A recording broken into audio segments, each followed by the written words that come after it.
Kristianina Mandray andraikitra ho amin'ny fiainam-panahy. Efa nisy tapany voalohany no jerentsika tamin'ny herinandro dia raha mbola tsy nahita ny vidéo ianao dia ataontsika eo ambany eo amin'ny description eo ny lien an'izany vidéo izany. Andriamanitra dia manana programa, manana plan, manana fikasana eo amin'ny fiainantsika tsirairay avy. Fa tsy maintsy mandray andraikitra aloha zasy ianao zay vao atonga an'Andriamanitra tanteraka an'izany programa sy plan izany sy fikasana izany. Hijery olona anankiray indray tsika izay olona nandray andraikitra teo amin'ny fiainany. Nafan'Andriamanitra nanatanteraka amin'izany programa sy plan izany. Ka manasa anao hanaraka an'ity vidéo ity hatramin'ny farany ao aorian'ny générique.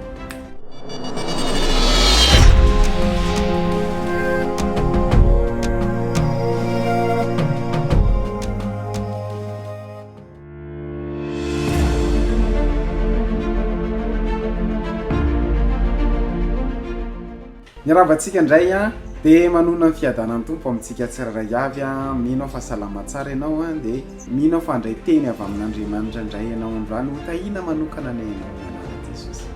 Androantsika dia hijery an'i Noa dia lehilahy anankiray nandray andraikitra teo amin'ny fiainany. Isaka manokatra varavarana ara-panahy Andriamanitra dia hanatanteraka amin'ny programany sy ny planiny sy ny fikasany izay. Anao episode faharoa eo amin'ny fiainanao Andriamanitra. Fa Andriamanitra ny teny taminao manamboara samby fiara amin'ny hazo voafery ianao. Andraikitra izany. Andraikitra tsy maintsy niraisinao mba hampitrangaa zavatra eo amin'ny hoaviny sy ny fiainan'Andriamanitra. Raha tsy nanamboatra samby fiaranao dia ringana niaraka tamin'ny olona rehetra izy sy ny vady aman-janany. Ary Andriamanitra mbola niteny hoento miditra ao anaty samby fiara biby anankiroa samihafa lahy sy vavy araka ny karazany avy.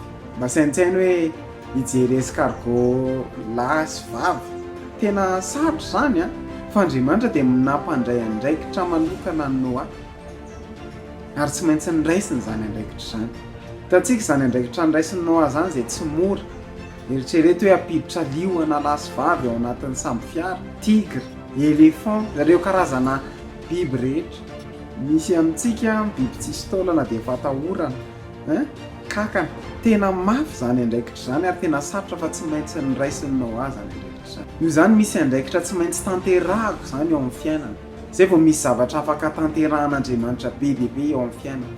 Ahafahan'Andriamanitra mampiditra antsika eo amin'ny episode vaovao eo amin'ny fiainana. Misy andraikitra tsy maintsy tanterahako.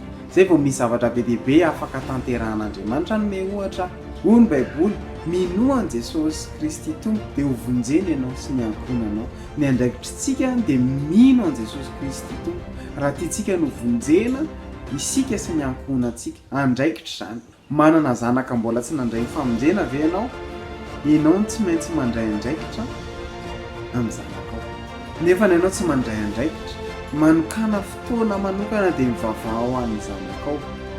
Mivavah ho amin'ny vadinao izay mbola tsy nandray an Jesosy. Tsy ho voavonjy mihitsy ny vady aman-janakitsika raha tsy mivavaka ho azy izy. Tsy ampy ny mino, tsy ampy ny manantena fotsiny, tsy ampy ny misainto, tsy ampy ny manana vision sy ambition, tsy ampy ny mino fa tsy maintsy mivavaka zasy ianao. Izay ny andraikitra tsy maintsy ataontsika. Mivavaka ho an'ny ankonantsika mba ho andray ny famonjena izy ireo.